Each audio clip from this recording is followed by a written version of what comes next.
It's that time of year again, folks. It is Shark Week 2026, and we like to talk to the people who are involved. Dave and I like to talk to the people who are involved in Shark Week, but not necessarily always on the camera. Sometimes it's behind the camera, and sometimes it's even behind the editorial computer that sits there and drives the entire storyline. So today, we have a returning guest. We've had him on for the past 2 years on right before Shark Week. Jesse Colaizzi. He is here to talk about his work with Forrest Galante. They have a show on Wednesday, July 29th called Alien Sharks, Untamed America. We're going to get into what's going on around that. We're going to talk to him. We're talking to him when we did the recording. He's in a different country doing a different show. The work just continues and continues on. We're going to talk to him all about his work on this episode of the Beyond Jaws podcast. Let's start the show. Hey everybody, welcome back to another exciting episode of the Beyond Jaws podcast. I am here with my co-host, so I'm Andrew Lewin, with my co-host, Dr. David Ebert. Dave, it seems like it's a tradition that we do here this time around Shark Week. We talk to Jesse Colaizzi. He's always a fun guest, right? Yeah, he's like literally of all the terrific guests we have on over the course of the year, he's like become like a fan favorite. When we have him come on the last 2 years, he's just like, we just seem to have this huge following he's putting out there. And so like, I don't know, hey Forrest, if you're listening, you might want to get this guy on some of your episodes. On the Wild Time podcast. Yeah, for sure. Oh yeah. Cause he's just like I said, literally like a fan favorite. So we just got into having him come on. And the cool thing is he gives a lot of insights and kind of a little background, what goes on actually behind the scenes in these Shark Week shows.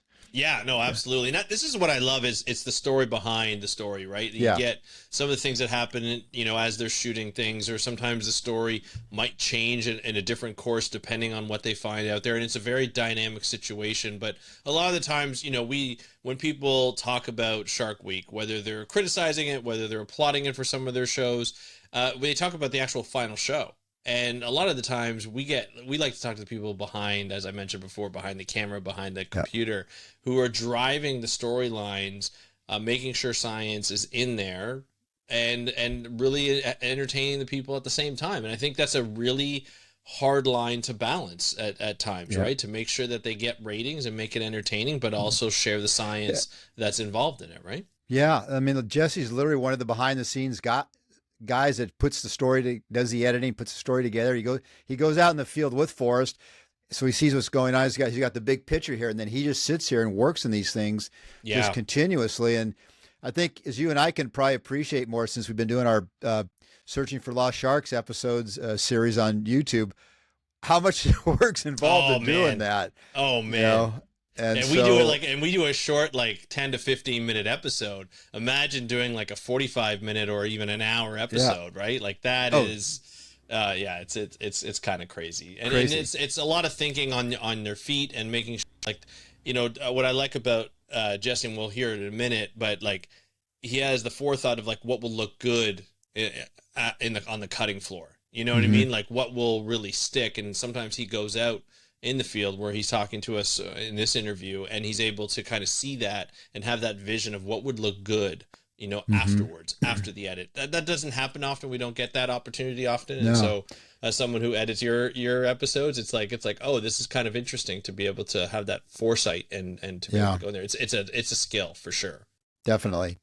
So it's great having him back again for 3 years running now. And I hope everybody enjoys it as much as they've enjoyed the last 2 times he's been on the show. Absolutely. And Jesse, I know all your family's listening, so just want to welcome all of Jesse's family out there and everyone else to the show there. We hope you enjoy it, and let's give it a listen. Absolutely. Here's the interview with Jesse Colaizzi. Enjoy, and we'll talk to you after. Hey, Jesse, welcome back to the Beyond Jaws podcast. Are you ready to talk about sharks and entertainment? This year, I'm feeling it, man. It's Shark Week season, my friends. I love it. Love it. Love the attitude. Well, welcome everyone back to our Beyond Jaws podcast, where we have our annual special Inside Shark Week episode with our inside guy, Jesse Colaizzi. Jesse was first on our episode. Was first on our Shark Week episode back in 2024. It was so well received. Well, we had to have him back again last year. And once again, everyone came through and really enjoyed the episode. So we thought, well, what the heck, we'll bring him back for another year and have fun and talk about sharks and Shark Week and everything. Just to give you a quick little review, Jesse's an award-winning, globally syndicated TV documentary producer. He's a lead senior editor and he's a director of photography. He works as a producer and senior editor, and his work's been featured all over Shark Week, which we'll get into today. He's done programs such as Mysterious Creatures with Forrest Galante, Extinct or Alive, which also ran on Animal Planet with Forrest. He's worked as an editor on other programs, The Bermuda Triangle, Into Cursed Waters on History Channel, and numerous other documentaries. They say he's an American Reality TV Awards winner for Best Editing for Mysterious Creatures with Forrest. He has a bachelor's degree from Penn State. He also has a master's from Point Park University and a master's of fine arts from Chatham University. And right now he's coming to us from a remote location in India, of all places. So we're on quite a time change here. And so with that, Jesse, welcome to the show, man. Yeah, it's great to be back, guys. It really is, man. It's another Shark Week season, and here we are. So why don't we start off? Why don't you tell us what you're doing in India? Well, we are working on a show here called Vantara Sanctuary Stories, and I'm the showrunner and senior editor with quite an eclectic team of other filmmakers that we all work with Forrest. Mm-hmm. And we are filming a few episodes at the Sanctuary right now here in Gujarat. In Gujarat. And where's Gujarat located in India? It is, if you look at the shape of India, it is like right up here, kind of just south of Pakistan, about an hour's flight north of Mumbai. Okay, kind of up in the sort of the northwest corner place around there. Yeah, kind of hot and dry, except for today, and this month. Yeah, but otherwise. But you guys been filming there for a while now, haven't you?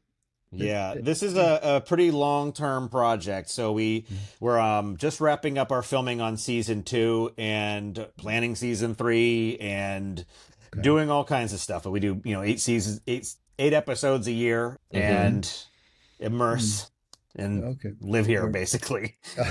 And for how long do you do that? Like when you're there? We're usually here for about 2 to 3 weeks at a time. We're actually on a slightly shorter little stint this time, just because we're backing up against a certain season that's upon us. Gotcha. Shark Week season. Yes. And we need to be home for that, of course. So. Of course. Right. Yeah, so we're shooting this a little bit before Shark Week actually starts. But just where can people watch this when the series comes out? The series, Vantara Sanctuary Stories, if you're in the U.S. or pretty much most places in the world, it's going to be on some form of Discovery Channel's networks, either Discovery Plus or Max. And then in India, it airs on Geo Hotstar. And of course, streams all over the place too. So that's okay, amazing. Cool. That's awesome. Great. We'll definitely promote that let us know when the next air, and we'll definitely promote it. For you guys. Well, the season 1 is available now, and season 2 they drop around Christmas time, the holidays. Okay, towards the end of the year. Okay, nice. Great. That's Very nice. Yeah. It's good. So, Shark Week. So, what have you been up to for Shark Week this year, Jesse? I will tell you something, every time, this is like a bit of an analogy here, but like sometimes when we go into the holiday seasons, I'm just kind of like, meh, not really feeling it. Maybe I'll make some cookies and be done. Right. I'm really feeling Shark Week this year. We got a special show.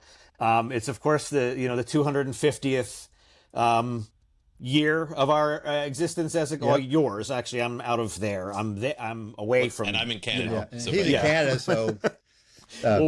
But it's our America 250 special, and so the episode is Alien Sharks Untamed America, and it starts like everybody's journey to the U.S. with the Statue of Liberty and ends with a bunch of sharks. So Cool.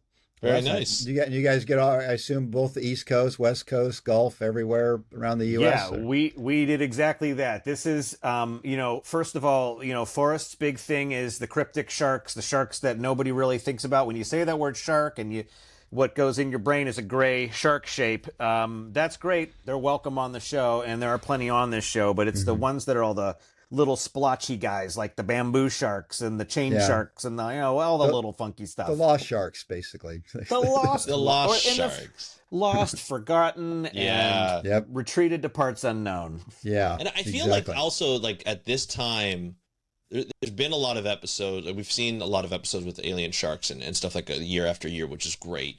Other shows are really starting to show sort of the lost sharks, the forgotten sharks. And we're starting, I think there's more of an interest in the public to start to get to know these sharks a lot more. Like I know, like Dave and I, like Dave, when you share all these different types of sharks that you've discovered or that you've been working on and things like that on social media, they go like gangbusters. Like it's people are liking it and viewing them and wanting to know more. Have you found that, Jesse, like with the types of sharks that you guys have been highlighting in your shows year after year, that people are really starting to get interested in those lesser known sharks? Well, it's like birding, you of course you want to go see a robin because maybe you have your robins in your backyard that you love. And who doesn't like a white shark? There's nothing boring about a white shark. But that's that thing where I think people are starting to have more awareness, and therefore they're moving past that outer layer of the onion and getting into, more deeper, more depth of where these things go, because there's such a range, and you only get there once there's enough of an awareness about the ocean and the health of the ocean and how it all works in the ocean. And you get past that blue jay, what's the next cool bird you want to go find, and the next one and the next one and the next, and sharks are the same way. Yeah. Can you share how many species of sharks you guys encountered during this episode? Man, that's math, Dave. How dare you actually, I would say specifically that's calculus at this point, because like when you talk about Land of the Lost Sharks, which was the special that we made at this point before this was gray, in 2020, we had what we called a shark count. And this is like a little thing we do behind the scenes, like, our own little competition is like, well, how many species did we have in this episode? Yeah. We had 9 species was like the high water mark for a long time. Honestly, I don't even know. We could try to count right now if you'd like. I can kind of go through my memory. I know I'm going to forget one, but okay. We start with, of course, white sharks. We were looking for a swell shark, but found a white shark, and actually found 3 white sharks, and they actually pinned Forrest to the ground.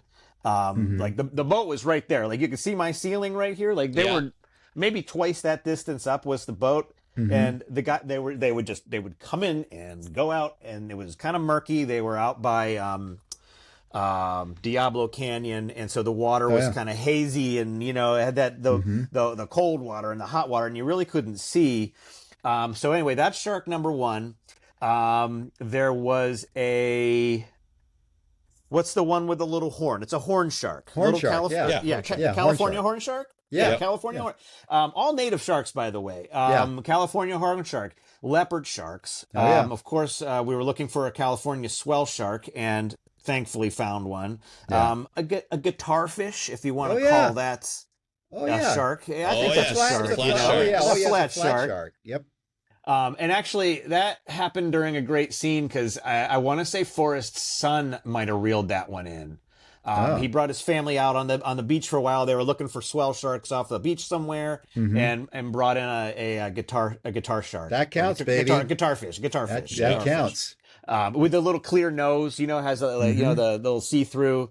I think Rhodes, Forrest's son, called it a clear-through nose, because he's getting it. And then what else did we find? Then we went for we were looking for the bonnethead in the Gulf. So that's another one. I've already lost count, by the way, but that's I got 5 so far. So good. And just so everybody, just all the flat shark people out there, I am counting the guitar fish. That does count. Flat sharks are sharks too. They are sharks. They just need more love. So shark, check mark. And okay, let me think here. So along searching for the bonnethead, of course, we saw a bunch of blacktips out in the Gulf. Of course, massive swarm of blacktips, oceanic. Okay, so the bonnethead, of course, was running those days. Then we went and paired up with some guys at Florida State University. Who have the main gentleman in particular has been searching for sawfish for decades. This Dean Grubbs? Yes, it is Dean Grubbs. He's been on the show. We know. Dean. Yeah, and I mean, always smiling, always happy, doing his thing. Like 100% of the footage was a smile on his side. Yep. And they went out. I mean, those guys know where they breed. They know where they pup. They know where they hang out. This whole thing was triggered by, there was a viral clip that went around. A diver had just like dropped down to the bottom in an area really near here. And the viz kind of had cleared up, and there's like 9 of them just sitting around. Wow.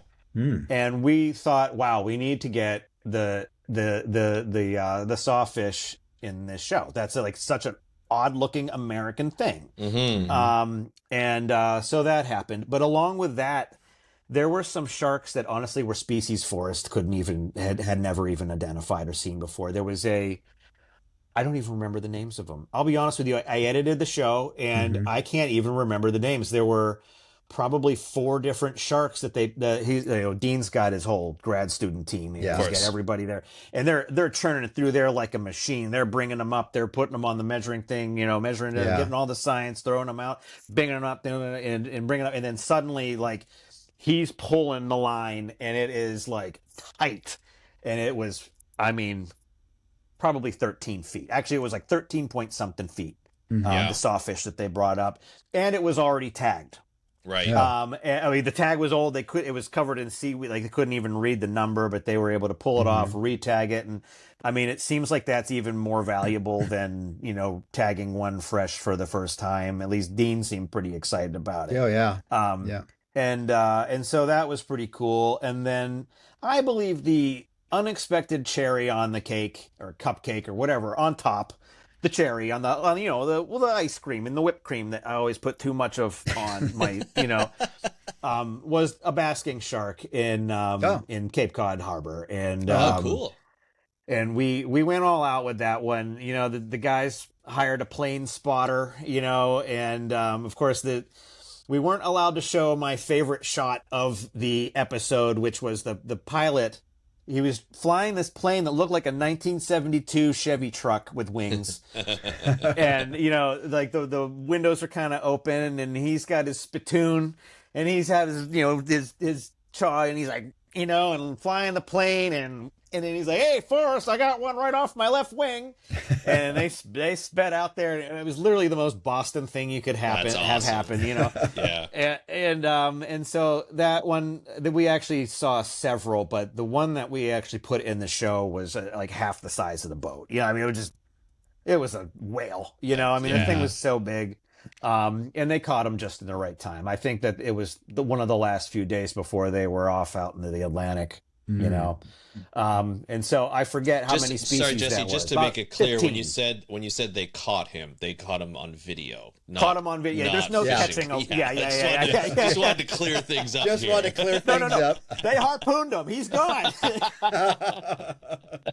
He tasted really good that night. Yeah. Well, he was coming right for them. It was the dangerous basking shark. That is a great point of clarification. We in the business like, oh yeah, I shot him yesterday. It was great. Yeah. You shot him. You shot him. We're not always in the business here, so we're just like, oh, wait a minute. I just had to think about maybe I should clarify. You shot him with one of these. It's all good. Gotcha. It'd be kind of hilarious if somebody kicked in the door now and the guys hold you away, some fish and game guys for shooting. Hello, guys. We're here for poaching services. Yeah. So yes, we caught him on camera, Okay. It is impressive. There's this one shot we have of this thing where he was kind of, moving around. First of all, I had no idea they moved as fast as they did. Right. Mitch Long, who's many things. Of one of them, he's our drone pilot. Okay. He was like, having trouble keeping up with it. I'm going through the raw footage. I'm like, he's trying to correct his speed, but then the shark would slow down, and then he would overshoot it, and he was coming back, and then, this thing was flying. You could see when the little floaters, all the little seaweed that's floating is like your point of reference. Kind of like if they would put me next to all the other Olympic people running the 100-meter dash. I'd be your normal guy, and then they would all be there waiting for me for like 5 minutes. Like the little floaters of seaweed would like show me like, oh my God, that thing is cooking like a boat. You could water ski off of it. Did you catch him breaching at all?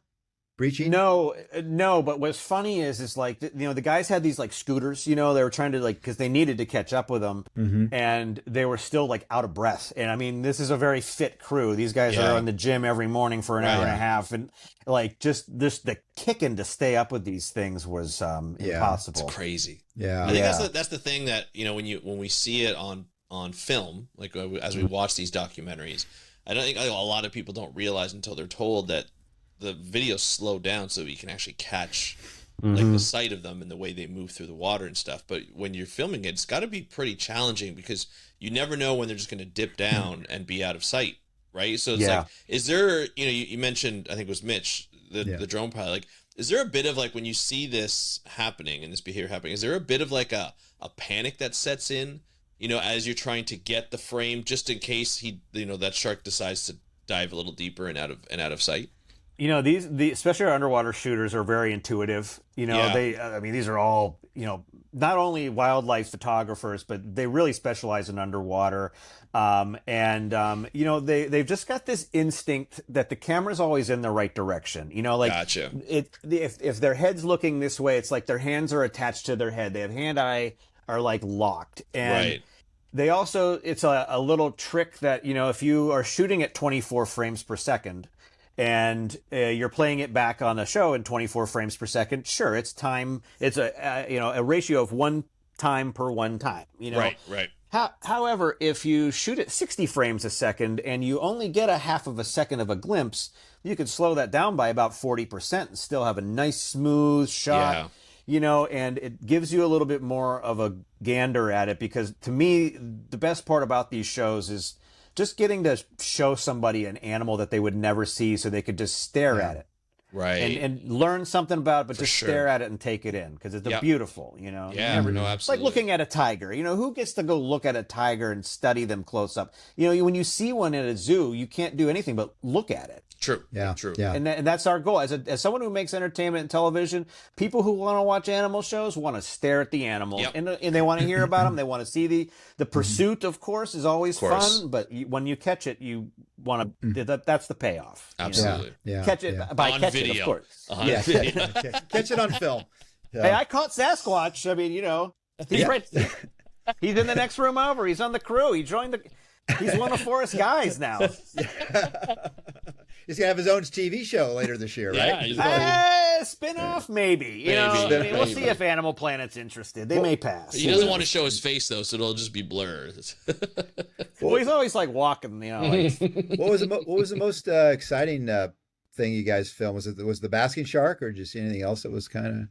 I will tell you this, and this is like one of those behind the scenes little things, just to peel the curtain back, and mainly into post production. I live in post mainly. Of course, I'm on the field now, but we were given the opportunity to film the various parts of this show when the animals were active and running in the areas that they're known to be in, and so. As we were filming, it started back in October when they were looking for the Swell shark. They were there towards the end of the year, at the end of 2025, and put this whole thing together. And I was like, this is epic. This could be half the show if we needed to just do one more thing. All that they had to do to find the Swell shark was there. I mean, there were like 4 dives, and they tried fishing. They were scouting by air. Couldn't find swell sharks. It was impossible. They ended up going out to the Canary Islands, and when they got to the Canary, not the Canary Islands, Channel Islands, Channel Islands, and I always get them confused. But when they got out to the Channel Islands and went down, they actually found an egg, and at that point, Forrest was like, "We're not going anywhere else." And so, because I mean, if there's an egg, they don't go far. They don't even really go much further than maybe twice the size of this room. Right. Yeah. Right. Yeah.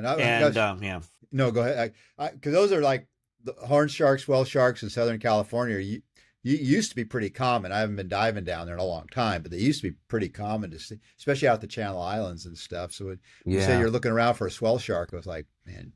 Well, they had been looking towards the land where they were hoping that, Forrest's first hope was, like, let's just go somewhere where we think there's just going to be everything. And that's why he went to Diablo Canyon. He's like, the hot water is going to have all this stuff, let's just give it a shot. And it turned out to be a bust, but a great bust, because they got busted by white sharks. And but then he moved a little further south, tried doing the fishing method. That was fun, but it really didn't prove to turn up a swell shark. But then going back out to the Channel Islands, something amazing happens during their crossing of the channel, by the way, that I actually won't give away in this. Yeah, but keep that secret. A nice little surprise that okay, I'll screw it. I'll give it away, because I actually think it's a good theme of the show. This was a discussion we had in post where we were like, how do we frame this around America 250? And, one of the things was, you think of the Serengeti when you think of migrations. You think of, the butterflies coming from Mexico as a migration. But I think that some of the best migrations happen in the water, beneath the surface, and you really don't see them if you're not out there every day. But a massive megapod of dolphins and whales. I mean, these guys, they had to stop the boat. I mean, they were trying to navigate through it, just like we were talking about before we recorded with the ships in the Gulf of St. Lawrence. Had they been going full speed, they couldn't have. It was a minefield of animals everywhere they looked. Wow. They ran in and they saw a spray, and they stopped, and then suddenly they were surrounded by dolphins and whales. It was magic. And to me, that's a mass migration that you should think of when you think of animals in the world. That's an American mass migration that's just as good as anything in Africa. Yeah, it is. And but they got out there, and eventually they found the egg, and they actually then found a shark way up in a crack, and thought, well, let's just wait until nighttime, of course, feeding, and they went down. He was right there, and glowed. Yeah, nice little, Oh, the glow thing. That's right, the glow. Brought the fluoro. Of course, Forrest always brings his fluoro lights. Okay, he doesn't leave home without his UV or black lights. It is a pretty cool. It's pretty trick. cool. It's kind of cool. Trick. It's kind of cool to see those. Yeah. Oh, that's cool. Yeah. But the behind the scenes thing, though, we filmed that. It was awesome. We did the Bonnethead. That turned out really impressive. And then the Sawfish, and we're like, you know what? We could just skip the basking shark if we want to. We could put this show together. And boom, it's done. And Forrest is like, hell no, we got to get this bad. We got to go for all four. He's a go-getter, man? Yeah. Oh, yeah. And we were like, all right. So, I start trimming the show down, and they go up to Boston, and it actually was the vibiest scene we've had. I just love the way it turned out. And, out there searching, with an airplane. And this was just a comment somebody had made off camera that I heard in the raw footage. You're not supposed to have planes on Shark Week. This is a boat show. Hey, you know what? Though, the boat captain. I think it's amazing how you highlight that, because if you do any kind of work in as a marine mammal scientist, you're doing aerial surveys, and planes and drones and everything have become a huge part in allowing us to monitor animals from the surface at a distance where we're not interfering. You don't sometimes if you don't have to have divers in the water. I think it's really important to highlight that too, because it's become a really important aspect to science and conservation to be able to see these animals at that distance. Drones have been a huge advancement in what we do too, because being able to just survey. I mean, beautiful big high wide shots, great for taking you somewhere and dropping you into a place, but using it for survey purposes is wonderful, especially in the vicinity. Yeah, we were trying to cover that big harbor. We had an airplane going all over the place, but Have you guys noticed with doing the drone stuff? Because this happened. I was doing a show up here on the white sharks in Monterey Bay, and the guy was flying the drone. He commented to me because he'd seen this before, but the white sharks, when they're up near the surface like that, if they see the shadow from the drone, they'll follow it, almost like a cat with a laser thing. Oh, interesting. It was a strange. He goes, because he says, because the shark makes a kind of a bit of a movement, and he says, the sharks obviously picked up on the drone shadow on the water.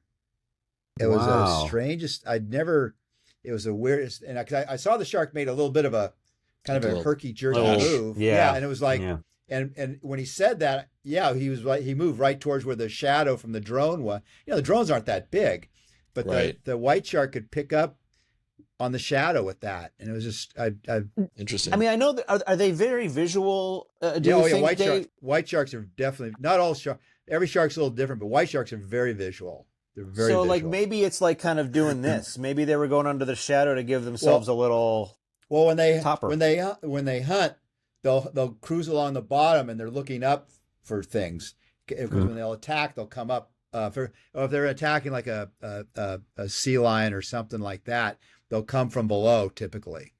And I mean, you kind of like at one extreme, you see like on Shark Week, you see the breaching sharks and stuff, but a lot of times those white sharks. And I've talked with guys that have seen them. A lot of abalone divers would see them. They'll move along the bottom there, and then they'll come up when they see a shadow or something, or what they're maybe hunting a seal or something. That's worth investigating. I mean, that's a pretty interesting thing. I'd love to see. That's why I was wondering if you notice that sometime when Mitchell's running the drone and stuff. Just kind of see if the shadow like goes in front of the shark. If the shark makes some kind of, I won't say all sharks would do that, but these white sharks, this white shark, I saw that. I was like, wow, that's the weirdest, strangest thing. And let's just tell them right now, Mitch and Forrest, if you're watching this, which I'm sure at some point you will be, let's do that sometime. Yeah. Try to see if you get the shadow from your drone to do something with the white shark. See how it behaves and stuff. It'd be really interesting to see if you get them to do something. Yeah. I just think animal behavior is, if you're tuned into it and you can actually see it and you know what to look for, you can speak their language. You can at least listen to it and know what they're saying. Well, I was going to say, you hit a great point, Jesse, in that because, in the science field, they get so hung up on the numbers and everything and doing statistics and showing. But when I was a grad student, my professor, Leonard Campagna, was a birder. And if you ever been with birders, they're always watching the behavior of the birds. They're not sitting there taking numbers and calculus. They're just watching the behavior of the birds. And he was really got me into like watching how the sharks would behave. Just watching. And we didn't have like GoPros and all the film you have today or drones, but just watching what they do. And you can pick up a lot of stuff. You can't quantify it. It's like I just mentioned about the drone shadow thing. You can't quantify it, but it was clearly this shark made some movement, and the guy who does the drone stuff all the time said, he goes, yeah, he sees that if the shadow passes in front of like the white shark, sometimes they'll move towards it.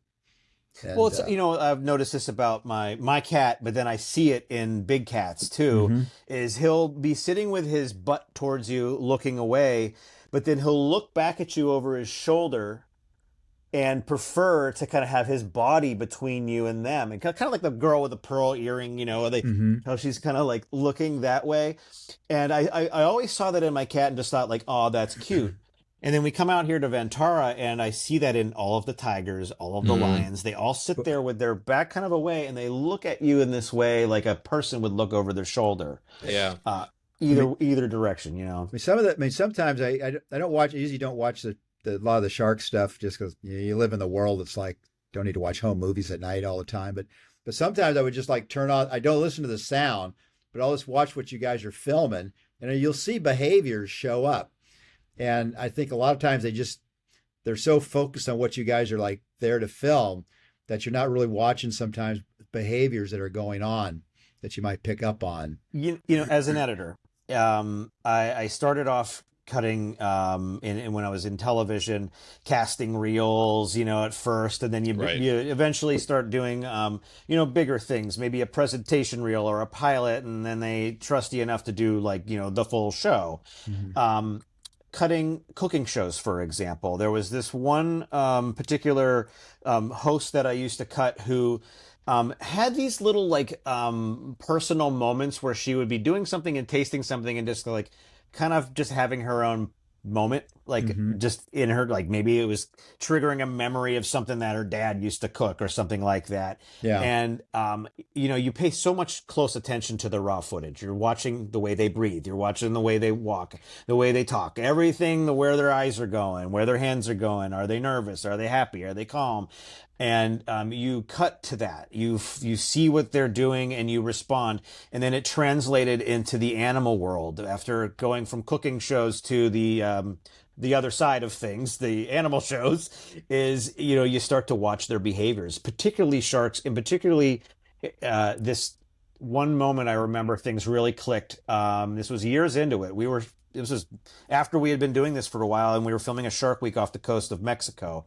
and we had a fast turnaround. I was cutting out on the boat. It was a narrow, maybe 9 meters wide, in a single hull. So, you're rocking, and I'm in there with my edit machine rocking, and every 2 seconds your body's being flung 20 feet up and down. And I became in tune with the waves and started cutting without even thinking about it, in tune with the waves. I was sitting on the waves that were in the footage, and with that it translated into the shark's movements. And you start to place these edits on these moments when the shark moves in a certain way, and it starts to frame the movements to where you see them more obviously, because you cut out the stuff before and after, and you look at this behavior. And we saw this a lot with with blacktip, oceanic blacktips. Watching them try to do these coordinated moves around a piece of bait, where you'd start to see the structure. It's not just chaos. They actually are moving in a way that's, maybe they're communicating, maybe it's just instinct, but they do these little things, I don't know. Well, you're right, exactly right. It's very coordinated. I got into doing a lot of this when I was doing my PhD and even my master's. You just sit and watch what these things are doing, and that's how I got onto the whole thing with pack hunting. I was the first one to document pack hunting, and I was watching it. And fortunately, I was living in Africa, and Leonard Capagno said, "Why don't you read these books on the Serengeti lion and the spotted hyena?" And you go watch them hunt. And it's very coordinated what they're doing. And when I saw that, I was like, that's what these sharks are doing. It's a very coordinated with these 7-gill sharks at the time were coordinating the hunt on a Cape fur seal was what they're doing. So one shark couldn't really take out one of these Cape fur seals, but a pack of them could. And that's what you see with hyenas particularly. One might not be able to take down a wildebeest, but a whole bunch of them can. And the same with the lions, they'll coordinate and how they hunt, and it's not random. But young people, if you're doing the field a lot, just watch sometimes. Just sit and watch. If you can film, it's even better. And then learn something about like I said, other animal behaviors, and you can extrapolate or see what's going on. But what you're saying, Jesse, just makes absolute sense to me. Well, Dave, this was actually had the honor of being with you on this day. This was when we were in South Africa on Land of the Lost Sharks. This was our day off. And of course, Forrest's day off means let's just go catch sharks for fun. Yeah. And so we went out off the coast there, and that was the day that we had just gone around and around and around and conjured up this massive swarm of blacktips. That was a heck of a day. Those were the first sharks I ever saw with my own eyes, by the way. Oh, wow. Okay. Yeah. But even those sharks there that day were out there doing that. If you watch what they were doing, it wasn't just random. They were in a very coordinated pattern, the way they're behaving. And I don't know if you guys ever went down. We didn't do this on that trip, but the film the sardine run and stuff down in South Africa. If you watch the sharks feeding, it's not just there's a school of fish, obviously, but they're very targeted in what they're doing. They're not just these random killing machines that quote Jaws, but they're very coordinated in how they're approaching the bait balls and stuff. I think animals are so much more, and I mean, of course, there's everyone thinks a pig is very intelligent and an elephant is very intelligent, and absolutely, I don't think it stops with these I think animals as a whole are so much more intelligent than we give them credit for. We are just very people centric. We think, well, we do math and we drive to work in a car and we work in a skyscraper and we did all this. Good for us, pat ourselves on the back. But a shark, for example, has learned to survive, or a white-tailed deer has learned to survive in the woods with no forks, no knives, no calculators, no car, no doctors. And you have to be highly intelligent in your environment to be able to live like that. Well, yeah. I mean, the shark, a good example sometimes the sharks, if they're habituated to associating boats with food, and you guys are out there, they'll come to the boat thinking you're going to give them some food. Yeah. And of course, people do bait them at times, but a lot of times they'll just come up there because they just expect it. Rev the engine a little bit and a dinner bell, and oh yeah, it's very, very common to do, and so they get into that. So they can pick up on things pretty quickly as far as just learning different types of behaviors and stuff. That'd be something that'd be cool if they could just do some kinds of Shark Week shows like that to kind of show these interesting behaviors. The problem is it take a lot of effort to get them. and I'm sure like blow out the budget for Discovery Channel to try to. Well, it's funny you say that because, sitting here, we're filming this Vantara show. Mm-hmm. And I think one of the biggest themes of it is the conditioning and care that is, given to these animals. These are all rescued animals. They're not the kind of animals you go to see in a zoo. They have traumatic pasts. They were, maybe part of a zoo that, couldn't feed them as well anymore. Maybe they're, financially had to, give them up and put them somewhere to, save them from malnourishment, or they were a rescued logging elephant, or a rescued man-eating tiger that the state wanted to kill and they decided to give it a life. They have to spend time conditioning the animals to be able to medically care for them. If you want to draw blood from a leopard's tail, well, you can't sedate an animal to draw blood. That's not going to be, your markers are going to be off. You want to have good, clear markers. You got to keep them awake. And so you have to condition these animals to present their tail so you can draw the blood out while they are perfectly alert. And the speed at which the keepers and the biologists here at Vantara take an animal that's a rescue from God knows what kind of situation to this sanctuary within, I'd say, weeks, they've got them able to sit there calmly, present their tail through the fencing or enclosure, and everyone's feeding it a little bit, saying nice things, playing calming music. All that stuff is real here, and they'll just draw the blood. Yeah, nothing ever happened, and then they know how that animal's doing perfectly. I think yeah. And that's fast. I mean, it's like a couple of weeks, and they get that animal at least to where they can start to actually work with it. Yeah, I mean that's a whole fascinating side of just animal behavior in general, even just beyond sharks. But people can see the land animals, the terrestrial animals, you can pick up on that. But when you start dealing with fish, or particularly sharks, you're limited on. Because people always ask you, like, well, you do a lot of diving. And it says, well, you can't really do a lot of diving because you only got like maybe 45 minutes underwater, depending on how deep you are. Yeah, and you've got to, and so in the sharks, because you put yourself in there, it's like I tell people, if you drive out in the Serengeti and you flip beefsteaks outside your Land Rover window and the lions come up and eat the beefsteaks, you'll get some really cool pictures, but is that really telling anything about the lions? No. So if you put yourself in the water with the sharks, how is that your presence there affecting that? That's why I think bruvs and those types of things are much better for learning something. I think the more candid anything like that, one of the things that animals do also is they mask. It's why you always find out about your cat's illness after it's too late, because they've been hiding it from you. Yeah. And there's a gentleman here who is the head bear curator and biologist, who, because bears are another one that are like way more smart than you think they are. To the point to where if there's a bear that wants to go meet a girlfriend bear, but doesn't want another bear to know that they were doing this thing, because there's like social dynamics, they'll go up, they'll have their little get together with his girlfriend. And when the bear leaves, he'll close the enclosure door, like the little bedroom hut that they have made to not to erase their steps. I mean, that is scary. Yeah. But one thing that, not scary, it's impressive, but they've started using remote cameras, and they're designing programs that will actually be able to see, this one didn't have a limp when I was there, but showing a limp on video, on security camera. And then they know they can catch things earlier, because when their keeper's around, they're acting like everything's fine. And then the second they turn away when no one's looking, that's when the limp comes back. That's interesting. Interesting. Yeah. Well, Well, I know if you know sharks, if you ever I've seen this experience, just where if you catch one like on a line, all of it, it's because he's in distress. All of his buddies will immediately turn on him and eat him.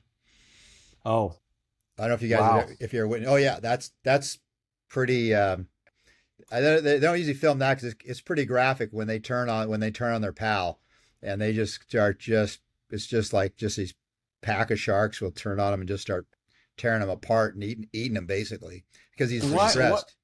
He's distressed. Wow. If you catch, you probably see this a lot of times when people catch bony fish, right? And the sharks will come up and bite a bony fish. Well, if you catch a shark and he's like, putting off the right vibe, you're trying to land the shark, his buddies will come and eat him. I always just assumed something like that would happen because it was in distress, but yeah. captive. Like Yeah, like but when you go fishing with a fishing lure and they bite the worm. Well, I bite a worm. yeah, It's but there. yeah. It's Well, food. but the thing is, if the shark gets off the line and swims around, they'll leave him alone unless he's wounded. Mm, But if as mm. long as he's on that line, I mean, I've seen this where the other guys will just come right in and just freaking nail him, and just like it's like a pack of hyenas just decided like the dinner bell went off. Even though that might have been their pal Fred. It's like it's like, Well, oh well, that's what happens when that's why they call them sharks. yeah, they clean up the ocean. There's no there's no sick ones around, that's for No, sure. no. There's No, a lot of good ones and stuff.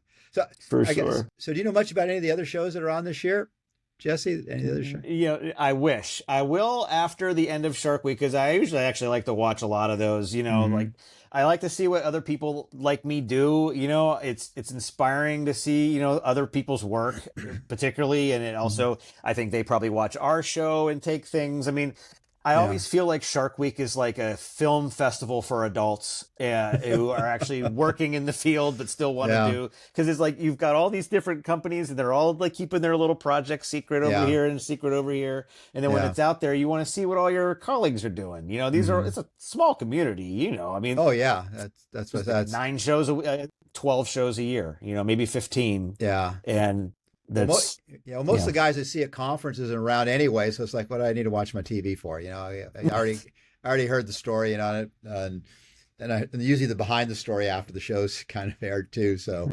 but I mean, but that's just because I'm in that world. But it's if you haven't seen it, it's definitely kind of fascinating to watch. Oh, I saw 100%. our pal Tristan Guttridge. He's got like 4 shows this year or something. It's like yeah. so he's like.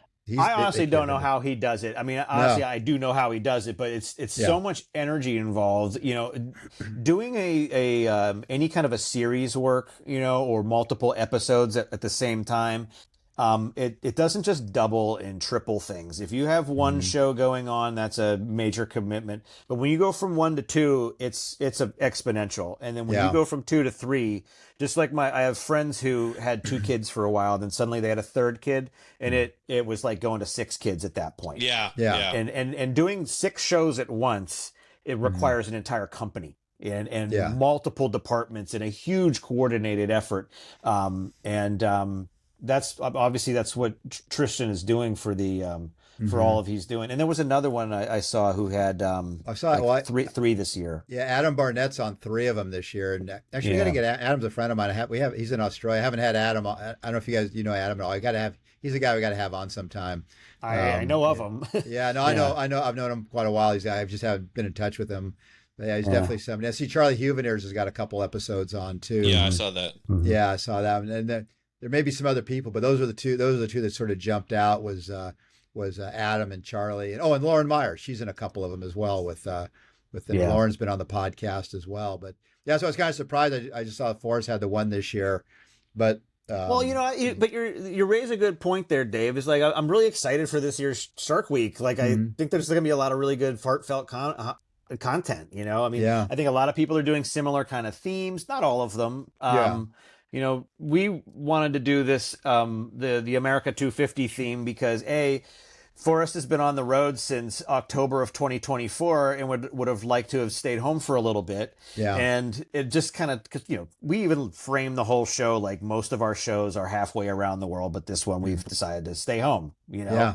And we got a great show. It's probably our best one so far, honestly. Yeah, great. Yeah. I hope everybody tunes in and catches the show. Absolutely. They will tune in because they're interested in learning about different types of sharks, and this is the one that you're going to see the different types of sharks. Definitely going to be the one here. But yeah, so and I've been checking all the other shows. Like I say, I just kind of saw the summary and a few of them there, and just saw some of the people that were involved with it and stuff. And I was just at the Sharks International in Colombo, Sri Lanka, so I saw quite a few of these people already there just at the conference. And that's where we have a lot of fun stuff there. But actually, the one show that caught my eyes, they have one. It's called K-pop shark heroes, which I have no idea what K-pop is.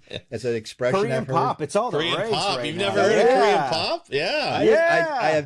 I didn't even know that. I just heard K-pop. I have no idea what it is. K-pop is Korean pop music, and it's global at this point, and they're definitely hitting on the popularity of K-pop. Well, I saw this guy Ken Jeong, who is Korean. He's from the what's this? What was the series? The Hangover movies. Oh, yes. That was hilarious in there. He's hosting. Isn't he hosting all of Shark Week this year? I think so. Yeah. K-pop one. I know is. I don't know. Is he doing the whole week? I think so. Yeah. Okay. Yeah. I just thought he was doing K-pop. That was the one that kind of caught my eye. I'm like, what the hell's K-pop? I don't even. Now I'm aging myself, pop. but I wish it was spicier. That's all I'm saying. Is I wish K-pop had some spice. It doesn't. It's just music. Yeah. Well, no spice, no chicken. Well, I got one for you, Jesse. So I was just at this.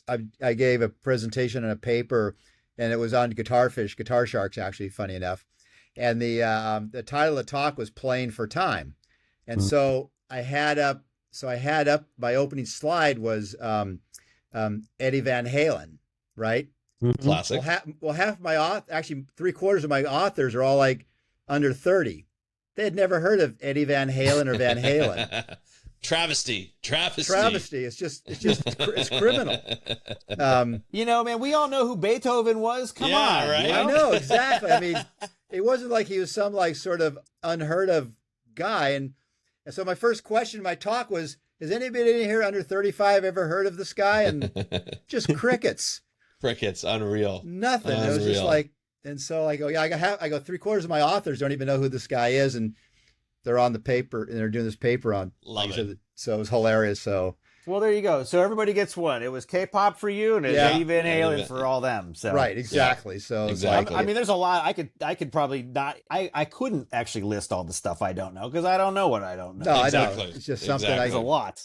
Probably if I had kids like you got younger, teenage kids, Andrew. So you probably had a pretty good idea of what K-pop. I'm sure it's probably. I knew what K-pop. I'm in the know. I am hip to what the kids are up to. No, but I know there's a show, isn't it, called K-pop Demon Hunters? I think is where it got really popular this year. So yeah. Well, honestly, it's the funniest little trends that come up. Like in my YouTube reel or whatever shorts feed, everyone's just like sitting down for their Netflix interview. Yes. Actually, here, it's my Shark Week here. There you go. Here's my Shark. I'm sitting down for my Shark Week interview now. I've seen that trend. It's like a Netflix documentary trend. And they just sit. It's going to be out of style next week. It's probably already gone, but Well, that's one thing I travel around, like go places like these places I go with like these younger grad students that are like 30ish or so and stuff. That's where I pick up my like sort of modern like what's hip this week, guys. I think it's good to surround yourself with two kinds of people who are really smart and people who are younger than you, because you can learn a lot from both. Actually, I could probably learn a lot from anybody. I'll surround myself from anybody, but for sure. Yeah. Just learn off people. That's the you gotta learn off people. We need to do a little bit more of that. And actually, you don't want to limit it to just people. There's other animals that have something. You know what? Honestly, we could keep going. You can learn from plants if you really learn from anything. Learn from the world. Oh yeah, absolutely. So, are there any other final like sort of Shark Week highlights you might recommend to anybody? Obviously, Alien Sharks, Untamed American with Forrest. That's the number one. I'm doubling down on our show, man. When we I wanted to make sure I'm an outdoorsman, and I love all of the kinds of animals and all the kinds of things that you can encounter out in the wild. And when we talk about America in this show, I wanted to make sure I was packing something more than just a shot of the Golden Gate Bridge in there. No shade of the Northern Californians, of course. But, I went for more scenic antelopes running instead, and so I wanted to really paint the animal picture. We were trying to think like, what's the angle here? And people were thinking, well, let's go, maybe we should start founding fathers. And it kind of went a little cold. And I was like, you know what? Let's take the Teddy Roosevelt approach. If we want to talk about how great America is, let's show a buffalo, let's show some American elk, doing Yeah. the old thing, and you get that bleat sound going on, because those sounds like that'll my trigger your gosh. ear. You'll hear that when you're sitting on your couch, and it'll make you look at the TV if you were looking 100%. away for a minute. It's like that sound that you don't know what it is. I'm not going to embarrass myself and try to do my elk bleat right now, but like those kind of things. Yeah. Bears and wolves and all that. We have so many cool animals in this country. And that was it. I think that's a great way of really flipping the narrative of what people think the U.S. is, or even like for me, for Canada, is instead of looking at sort of the steel monuments and like, which are iconic, there's no doubt, but to think of it from a nature perspective and like defining America as from an animal perspective and like the cool animals that we have in the US that we have in Canada. I think that's a really interesting way to flip the narrative and teach people to look at the US and their country from a different perspective, right? Yeah, it is. And I actually don't want to give away the final thoughts pod. I always like to put a little final thoughts pod at the end of the show, a little something. I think a TV show needs a take home. Yes. I like to watch something that, if I turn it off and I put my head down on my pillow, it still gives me a little something to think about afterwards. And with this one, we made sure to put something like that in there. And it was funny because we were all independently on the same page about how we wanted to do it. Nice. And even a couple of the network executives had chimed in with a similar comment, and we were actually waiting for a picture to be delivered for us to be placed in there. So they were one step ahead of us on that one. But I feel that this particular episode, the only real non-animal American iconography that I wanted to bring in was the Statue of Liberty. It means a lot of things to a lot of people. I've been there. I have family members' names on the wall. They all came in through that way. And I felt like that's a great way to put you in a place. And then where we go from there is all of the things there, Right. To me, our show is special because I love this country. Oh, well, this country technically now, this is India right now. Right. But when I'm home, when you're watching this, I'll be home. Yeah. But and I love India too. Honestly, like it gets in your veins. I came here thinking the food was my favorite part, and after my first trip, it was bumped down to second because the people are my favorite part here. Awesome.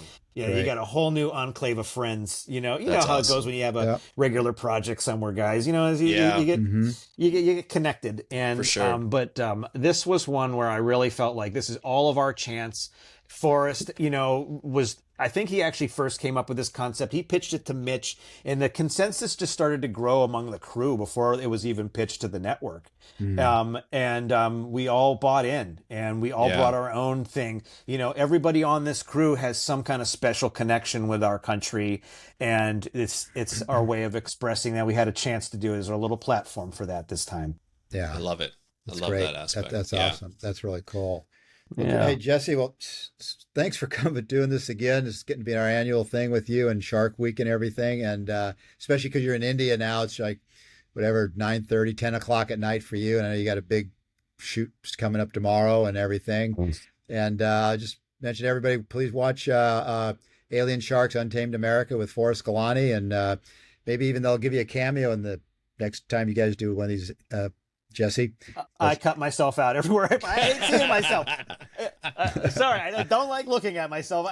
Back in the day, I used to do all the scratch tracks, the temporary voiceover before we finished writing it all. Yeah. And although I had as an editor, you know pacing more than anything else. For sure. So like the pacing was right and all that stuff, but I had to listen to myself for 2 months at a time. Yeah. And it was awful. That's tough. Yeah. Now unfortunately, we're using AI 11 labs to just put it in and drop it in, but it doesn't give me the pacing feel that we used to. But at least I don't have to listen to myself. I cut myself out if I see there were a lot of shots in that Land of the Lost Shark show that Dave and I were working on together with all the guys, and I don't like that. I don't know. That's why I have a beard. I have glasses. I'm usually wearing a hat and just there's no mirror. I barely have any mirrors in our house. Well, hey, from our perspective, it doesn't look that bad. It looks good, man. You look good. You're looking great. Even the gray in the beard is looking fantastic. I like it. Oh, on man, the side. Yeah. I got, do I want to tell you a behind the scenes story or not about gray hairs and beards? Yeah, you do. Forrest will probably kill me, but way back in, we were all, we work in television. It's a stressful business, For sure. And season 1, episode 1 of Extinct or Alive, this was 11 years ago. I remembered all of us. There's a picture I actually have of myself, the showrunner at that time, and Forrest sitting together, having a group picture together. And all of our beards were pretty much black. And, it was day one, first day at kindergarten, essentially. And just last year, we had started working here in India in Vantara, and Forrest came over, brought his family with him, and his mother was there. And we were sitting in the airport. And she's like, Jesse, my dear. I don't think she said my dear, but the vibe was my dear. Yeah. She's like, Jesse, my dear. How's it been working for my son, Forrest? And I said, let me show you something, Mrs. Galante. And I pulled out my phone and I'm going back. There it was. And I pulled up this picture that, where our beards were, his is brown or like a reddish. Mm-hmm. Mine was perfectly black. And I was like, this is how it's been going. Yeah. I love it. He used to be able to use a brown Sharpie to just, 1, 2, 3, and now he's given up. We're all getting older. It's getting older. We're all getting older. My goatee's starting to turn gray more and more. My hair used to be jet black. Really? Yeah. No, I've never seen the pictures. Yeah. If you look at some of the pictures, I got a few on my Instagram. Like, my hair is jet black. People, you think I was blonde? No, I always had jet black paper. Yeah. Jet black hair. Jet black hair. Well, I used to have hair. I mean, at least you have hair. Right? Well, that's what I say. I tell people now, like, I don't care. I have hair, and a lot of people my age don't. So hey, gotta be happy with what you got. You guys all look great. And it's a lot of fun. But Jesse, this has been amazing to have you on again. We appreciate you coming back on and sharing the new one. So I'm just gonna say, because I'm looking at the schedule now, it's Wednesday, July 29th. At 10 p.m. I'm going to assume that's Eastern time. So it's called Alien Sharks Untamed America. Check it out. We want to thank you, Jesse, for coming on the podcast. We love having you on. Can't wait for next year. Thank you. And I just want to say on behalf of the whole crew and everybody involved, all the way up to the network down to our PAs, thanks for having me on. You bet. They all love that you guys have me on every year, and I'll gladly talk about television. So awesome! Great. Yeah. We love hearing about it. We learn something new every single day. So every time we have you on, so we appreciate it, and can't wait to see the show, and can't wait to have you back on.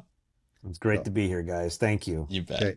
Thank you, Jesse, for joining us on today's episode of the Beyond Jaws podcast. It was great to have you on, be able to talk about Alien Sharks Untamed America. I mean, Dave, this is something that always gets used with, like, the alien sharks, right? Like, you were a part of that when it first came out. You collaborated with Forrest on one of them. Like, this is an interesting topic for you, obviously, in your specialization. Yeah, we started, actually, the Alien Shark series started back in 2013, 2014, were the first ones on that, myself and some of my graduate students were on there. We did 3 or 4 Alien Sharks. We're involved in Alien Shark series, and then Forrest then it went over to Forrest, picked it up, and I did the first one they did in 20. I think it was the first one in 2020.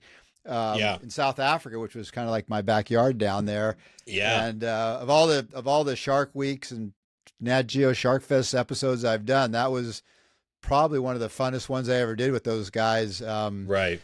Especially for me, keeping up with a bunch of like 30-year-old testosterone charged guys when I'm a little over 30 myself. But it was, I survived. Thanks, guys. Yeah, so, absolutely. Well, they're a fun group. As you said, you had such a good time with them. You can just see it, like, in all the different things that they've done. Even in the interview with Jesse, like, he is energized. He's excited. He's passionate about sharks. He's passionate about getting the shots that are the right shots for the show. And I think that's really important. Yeah. And I think it's like with people, like we've had Jesse and we've had a number of camera people on. We had Johnny Harrington, who works with Forrest at times. We've had Jeff Kerr on, Chris Fallows, and other people that are on the other side of the camera that you don't often see. Yeah. And so I think it's kind of interesting for people to get a sense of what goes on behind the scenes, because there's a lot going on. Oh yeah. And Jesse, I think he has it in a good humorous way, in the way he tells the stories, kind of from the behind the scenes, and I think that's what people kind of really find that's at least the feedback we see. That's the findings people hear of what goes on to put one of these shows together. Absolutely. And it's a lot of work. And I think if you talk to anybody that's been involved with them, and I can share that, it's a lot of work goes in for a 45 minutes. It's an hour episode, but it's only about 42 to 45 minutes. Weeks and weeks of maybe even months of putting the show together. Yep. Because it's not just putting it together and letting it go. It's making sure the story makes sense and entertaining to people. And I think having those high quality shows, it's a really difficult thing to do. Yeah. And just, people don't realize, like, when you're out on the shoot like that, 20-hour days are not like unheard of. I mean, almost everyone I've done, sometimes you're doing it for 2-3 weeks sometimes. And the trip, man, you just want to get in the plane and go home. And then it's funny, people ask you, like, hey, how'd you enjoy the show? And I go, I don't know. I don't really watch it because I lived it. So it's like, so true. It's so true. Yeah. And I literally have the bruises to show for it afterwards. Yeah. So, 100%. I can just imagine him seeing the episode so many times and finally seeing the final cut. He's probably like, I can't watch this show. I'm like, he's in India right now, I think, or maybe even just returning, depending on how long he was out there. But so I emphasize, Jesse was he just flew into India with the team there in Forrest. They're on the project they're doing. And so it was great of him to have enough time it's late for him back there to get up and be able to do this interview. Jet lag and everything. Yeah, no, it was wonderful. Yeah. Jesse's always one of our favorite guests just because he loves the show, which is always great. Also, like, we love his work too, and you're always just picking his brain, and he's so great to share, what he's learned over the years and what he's able to do for these shows with us too. So that's always nice. So we love him, having him on the show, and so go check out on the Wednesday, July 29th, Alien Sharks Untamed America. And enjoy. Let us know what you think of the show. We'd love to hear from you. And of course, Jesse would love to hear from you as well. And Dave, if people want to get a hold of you, how would they do so? The best way is go to my Instagram account, Lost Shark Guy. Also, check out our YouTube series, Searching for Lost Sharks, which is kind of the original Alien Sharks. Andrew and I and Denise Sotomayor are doing. It's also on YouTube at Lost Shark Guy, the series, Searching for Lost Sharks, Extinct or Alive. Okay, wonderful. And if people want to get a hold of us, Beyond Jaws Pod on Instagram, and we would love to hear from you. So don't be shy and enjoy the episode. Enjoy this episode. And of course, don't forget to follow, like Dave said, on YouTube, here on Beyond Jaws Pod. If you're listening to this, whether you're watching us or whether you're listening to this on the podcast, lots of stuff to do. All the links are in the show notes. And so we thank you so much for joining us from Dave and I on the Beyond Jaws podcast. Have a great day. We'll talk to you next time. And happy conservation.